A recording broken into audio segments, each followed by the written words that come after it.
first one is this difference between being nice and being assertive. Mm-hmm.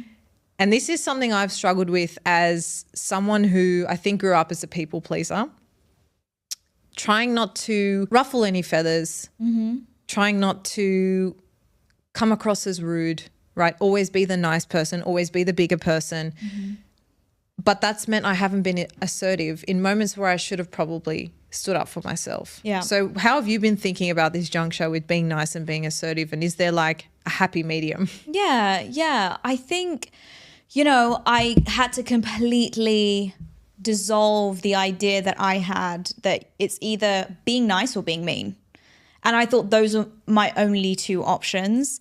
And especially as a woman, I feel that for us, we do have different approaches, especially now as an entrepreneur. I'm speaking purely as an entrepreneur, that being in the room and, having conversations that, are up to the progress of your company. And, you're talking about bigger things that are bigger than you, that I felt just really uncomfortable with that. I'm kind of like you. I was like a people pleaser. I was just, I just want to be nice. That's the only way I know how to operate, is to just be kind.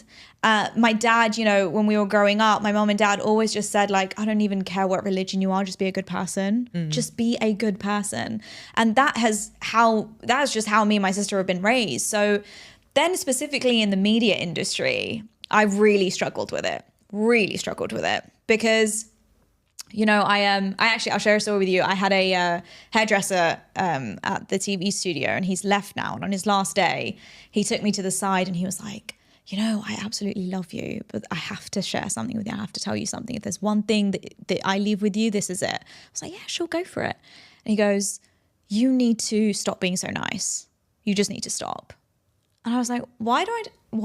I thought he was joking. And he said, yeah, you need to be a bit of a bitch around here to be respected.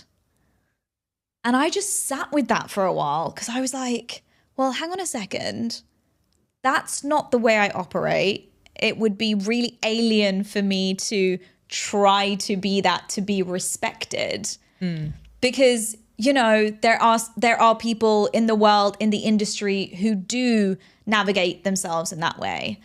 And I sat with myself and I was like, yes, 100%. They probably get their stuff done for them in a better manner, in a quicker, more efficient manner, because the people that are doing it for them operate from fear, not from love for them. It's from absolute fear. Yeah, that's not respect at the end of the day. It's not respect. And that's not what I want whatsoever. And I went to a friend of mine who's in the industry in the US, and I was like, he's told me this, what do you think? Because at the same time I was experiencing a lot of disrespect, a lot of undervaluing. And I thought in that moment, I was like, yeah, you know what? I'm going to be this. I'm going to be that hard nut. Obviously, it was just like in the spur of the moment. And